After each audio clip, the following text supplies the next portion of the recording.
The dining room smelled like turkey and sweet potatoes.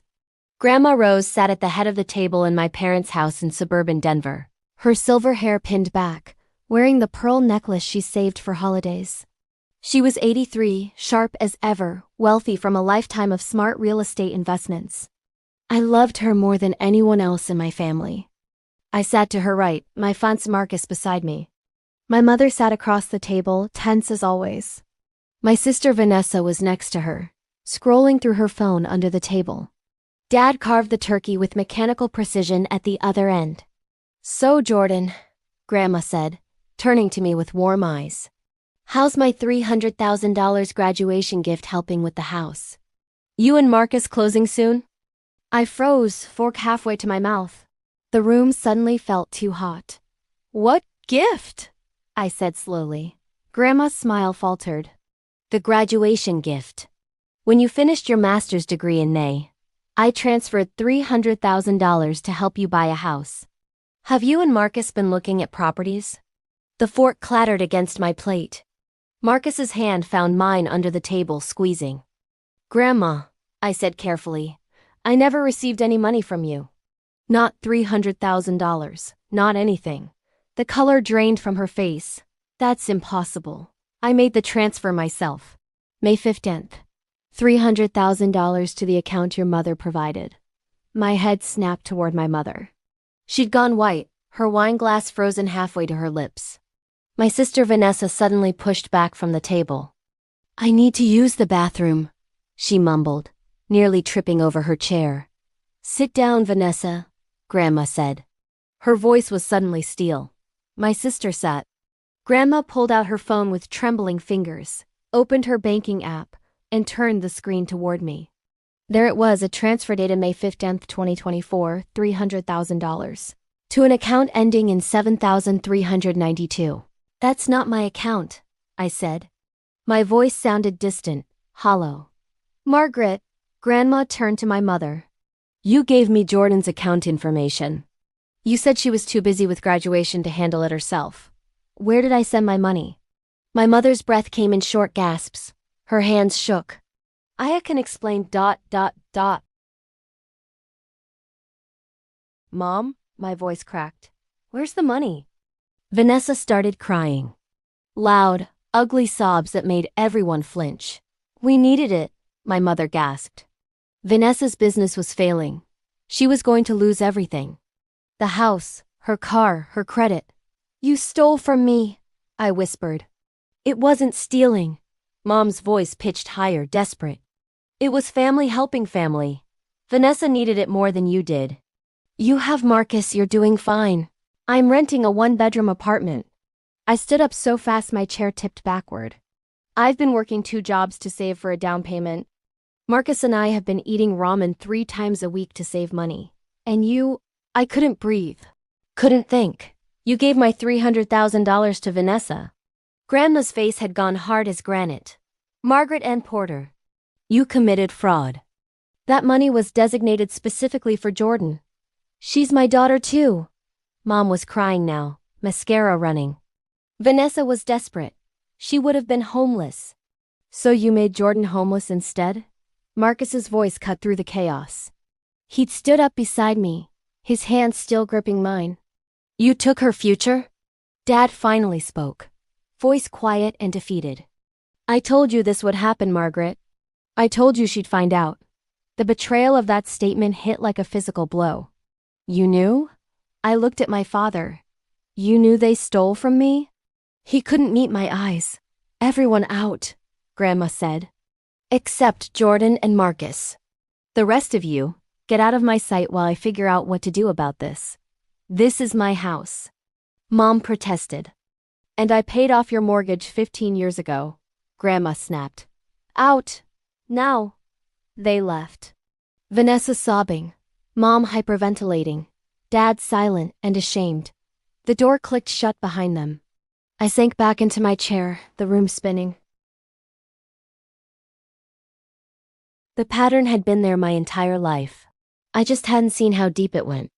When I was 7, Vanessa was 11. She wanted a horse for her birthday, not lessons, an actual horse. My parents bought her one. A beautiful chestnut Mari named Cinnamon, plus boarding fees at a stable 30 minutes away. Cost: $12,000 upfront, $600 monthly. I asked for a microscope that same year. Got a plastic toy one from Target. $15. At 13, I won a regional academic competition in mathematics. Prize, $1,000. Scholarship and an invitation to a national competition in Washington, D.C. We can't afford the travel, Dad said. Vanessa's dance competition in California 2 months later? They drove her, paid for the hotel, bought her a new costume. She placed 7th. High school was more of the same. Vanessa got a brand new Honda Civic at 16. Pearl white, leather interior, premium sound system. $24,000. I got a card that said, Happy Sweet 16 with $50 inside and permission to borrow. Mom's old Camry when available. I took the bus. Saved money from my part-time job at the library and bought a used bike for $180. College was where the numbers became staggering. Vanessa went to a private liberal arts school in Vermont. Tuition: $52,000 per year. Room and board: $16,000. Spending money, sorority fees, ski trips, everything. Roughly $75,000 annually. 4 years. My parents paid for all of it. Total, $300,000. I got into the same school. Better grades, better test scores, better everything. We can't afford 2 of you at private school, Mom said. Vanessa's already established there. You're smart. You'll figure it out. I went to the state university. Got a full academic scholarship that covered tuition. Took out $40,000 in loans for living expenses because my parents said they couldn't help. Worked 30 hours a week throughout college. Graduated with a 3.9 GPA. Vanessa graduated with a 2.4 and no job prospects. Moved home for 2 years. My parents paid for everything rent they didn't charge. Car insurance, phone, groceries, her gym membership, her girls' trips to Miami and Nashville. I moved to Denver after college, sharing a studio apartment with 2 roommates while working as a data analyst for $48,000. Paid off my loans in 4 years by living on $1,200 a month and eating dollar menu items. Then I went back for my master's in business analytics. More loans, more night shifts, more sacrifices. Graduated in May with job offers from 3 companies. Took the best one, $85,000 salary with a tech startup downtown. Grandma had called me that week, overjoyed about my graduation. I'm so proud of you, sweetheart. I'm sending you something to help you and Marcus start your lives together. Watch for it. I'd watched. Nothing came. I figured Grandma had changed her mind or forgotten. She was 83 after all. I didn't push it. Didn't want to seem greedy. I never imagined my own mother had intercepted it. Grandma made phone calls from the dining room while Marcus and I sat in stunned silence. Her lawyer first, then her bank, then someone else I couldn't track. Her voice was calm but lethal, words clipped and precise. After 30 minutes, she hung up and sat back down across from us. Here's what's going to happen, she said. I'm filing a police report for fraud and theft. I'm suing your mother and sister in civil court for the full amount plus damages. My lawyer says it's an open and shut case. I have documentation proving the money was intended for you. And they used your mother's access to my trust to divert it. Grandma, they're still my family, I started. They stole $300,000 from you. Her voice cracked slightly. Jordan, honey, this wasn't a mistake. This was premeditated fraud. Your mother gave me account information knowing it wasn't yours. They planned this. Marcus spoke up. What did Vanessa even use the money for? That's what I'd like to know. Grandma stood up. Let's go ask. We found them in the living room. Mom on the couch still crying. Dad standing by the window, looking defeated. Vanessa huddled in an armchair, mascara streaked down her face. Vanessa, Grandma said coldly. Where's the money? My sister looked up, eyes red and swollen. I needed it. Where is the money? The business was failing. Vanessa whispered. I'd taken out loans. Big ones. The bakery wasn't making enough to cover them. I was going to lose everything. I'd heard about the bakery. Vanessa had opened it 2 years ago with money from mom and dad, another $50,000 they'd invested. Artisan breads and fancy pastries in a trendy neighborhood. It had failed within 18 months. How much went to the business? Grandma pressed. None of it. Vanessa's voice was barely audible.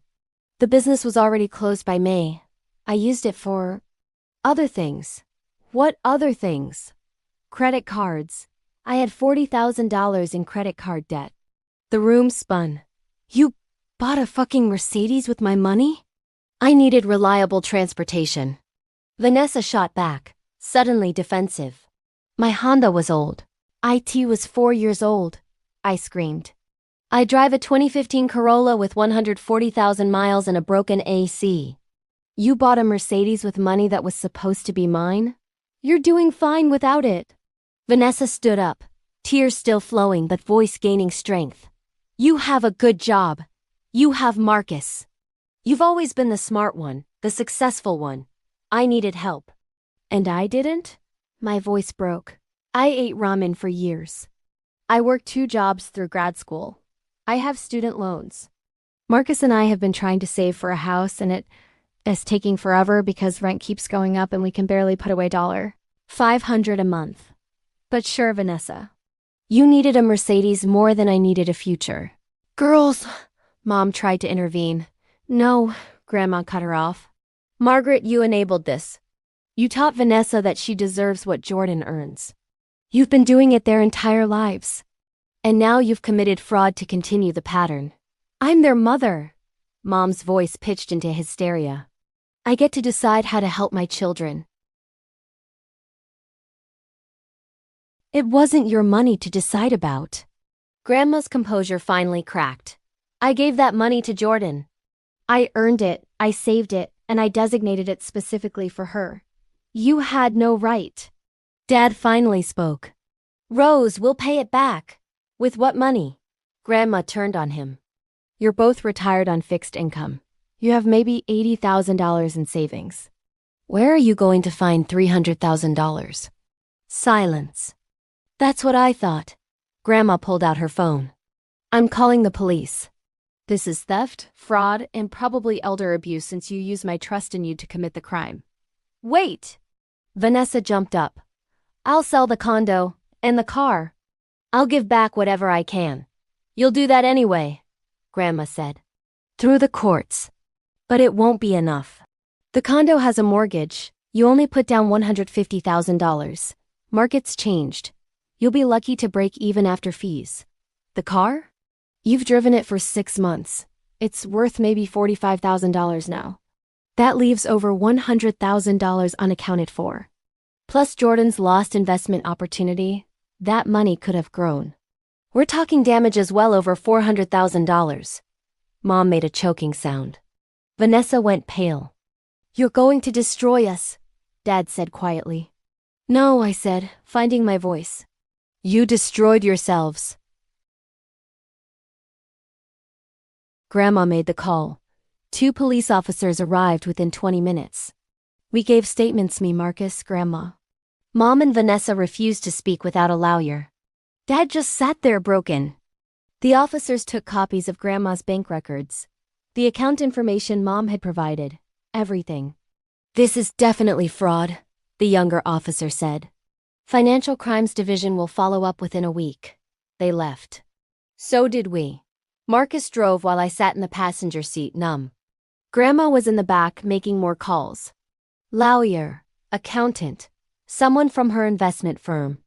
You'll stay with me tonight, Grandma said when we reached her house in Cherry Hills. Not a question, a statement. We did.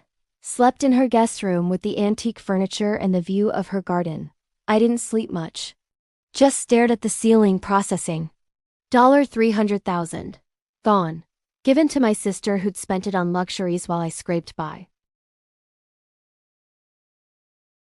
The consequences rolled out like dominoes falling. Mom and Vanessa were arrested 4 days later. Charged with wire fraud, theft, and conspiracy. Made bail, Dad mortgaged the house for it, but the damage was done. The local news picked up the story. Suburban mother and daughter accused of defrauding family member of $300,000. Mom's bridge club dropped her. Her church asked her to step down from the women's ministry leadership. Dad's colleagues at his old firm sent sympathetic but distant emails. Vanessa's remaining friends, the ones who thought her sudden wealth was from business success, abandoned her. The condo went up for sale immediately.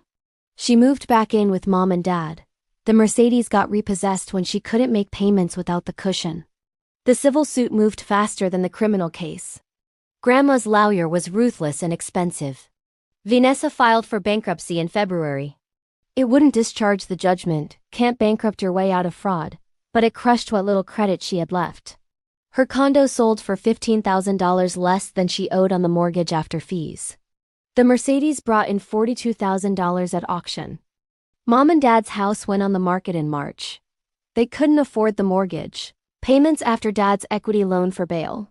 Listed at $425,000 in a decent neighborhood. It sold in 2 weeks. After paying off both mortgages, they had roughly $60,000 left. Nowhere near enough to cover the judgment. The criminal trial was set for June. Their public defender was overworked and pessimistic. Best case is probably a plea deal, he told them. Suspended sentence, probation, restitution orders. Worst case is 2 to 4 years. They took the plea. 3 years probation, community service, restitution order of $375,000, which they couldn't pay, and a permanent fraud conviction on their records.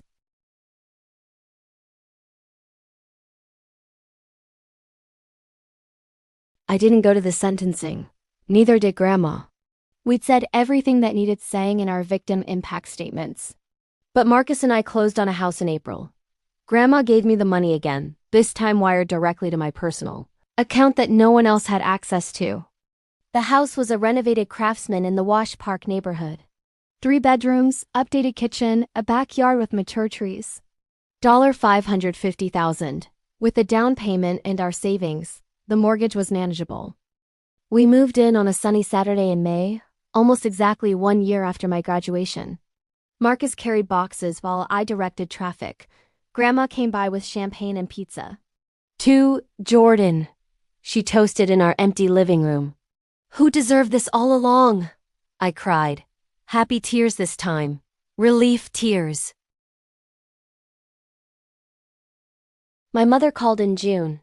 I'd blocked her number, but she used Dad's phone. Jordan, please. Her voice was small, defeated. We lost everything. We're living in a 2-bedroom apartment in Aurora. Your father is working at Costco. I'm doing data entry from home. Vanessa is barely functioning. We need help. No, I said simply. You're our daughter. And you're the mother who stole my future. Who chose Vanessa over me for the 1,000th time. Who committed fraud because you couldn't stand seeing her face consequences. We made a mistake. A mistake is forgetting to call on my birthday. This was a choice. Multiple choices. A conspiracy. I kept my voice steady. You chose Vanessa. Live with that choice. We'll never be able to pay the judgment. It'll follow us forever. We'll die in debt. Then you'll die in debt. I felt nothing. No guilt, no sadness. Just nothing. I have to go. Don't call again. I blocked Dad's number too. Vanessa tried a different approach. She showed up at my house in July. I saw her through the window thinner. Older looking, driving Dad's beat-up Camry. The same one I used to borrow. I didn't answer the door. She knocked for 5 minutes. Then she started crying on my porch. Then she left. Marcus found the note she'd pushed under the door. Jordan, I'm sorry. I know I ruined everything.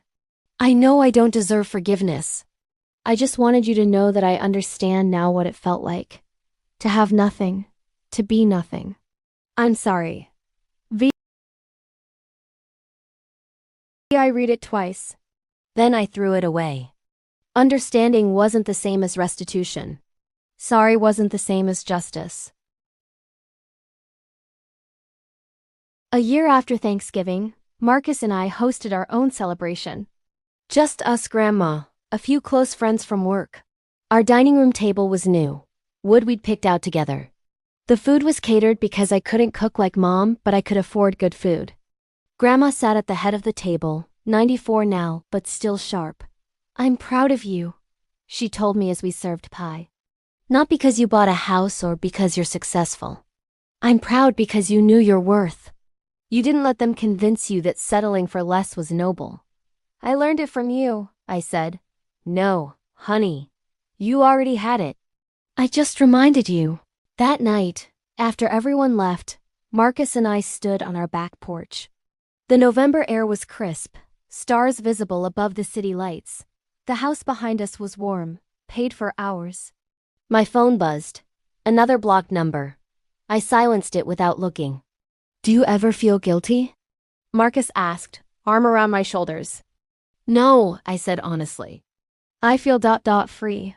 They made choices. They chose favoritism over fairness. Chose enabling over accountability. Chose theft over honesty. Those were their choices. Not mine. You think they've learned anything?" "I don't care." I leaned into him. "They're not my responsibility." They never were. I was just too young to understand that you can't force people to value you. "You can only choose to value yourself." He kissed my forehead. "Good answer."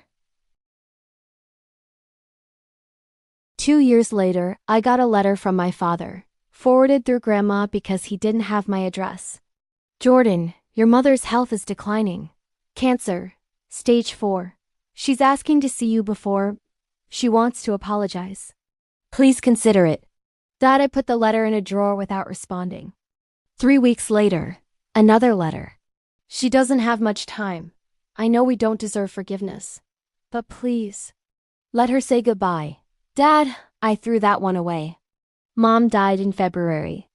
Vanessa sent an email to my work address, the only one she could find. "Funeral is Saturday. It would mean something to Dad if you came." I didn't go. I sent flowers. A modest arrangement. The card read, "Condolences on your loss. Jordan. We."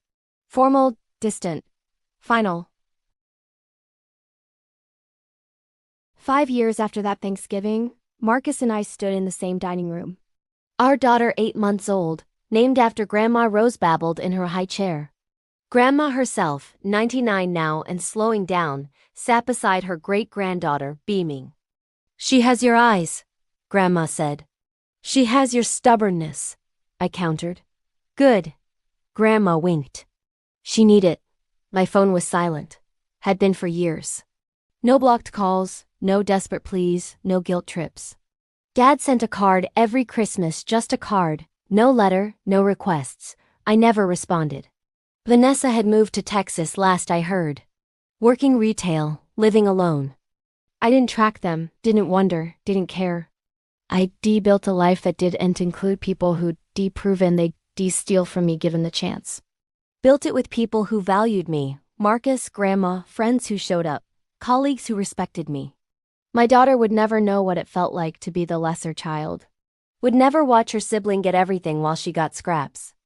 Would never have to question her worth because the math made it clear she was worth less. She'd know abundance. No equity, no unconditional love. "You okay?" Marcus asked, finding me staring out the window after dinner. "Yeah," I smiled. "Just thinking about how far we've come." He raised an eyebrow. "You did most of the heavy lifting." "We," I insisted. "You stayed." That mattered. He kissed me. Our daughter squealed from the living room where Grandma was playing with her. The house was warm, full, ours. Outside, snow was starting to fall. The first of the season. Clean, fresh, covering everything in white. A blank slate. New beginning. Exactly what I'd built for myself when I walked away from people who tried to bury me. If you've ever discovered that your family stole from you, if you've ever been the child who got less while watching your sibling get everything, if you've ever been told you were selfish for refusing to fund people who already took your future, you're not alone. You're not selfish. You're not cruel. You're not cold. You're free. And freedom looks like a house you bought with money that was always meant to be yours. Looks like a family you chose instead of the one that chose your sibling over you. Share your story. Subscribe for more. And remember, people who steal from you don't deserve access to what you build afterward. You owe them nothing. You owe yourself everything.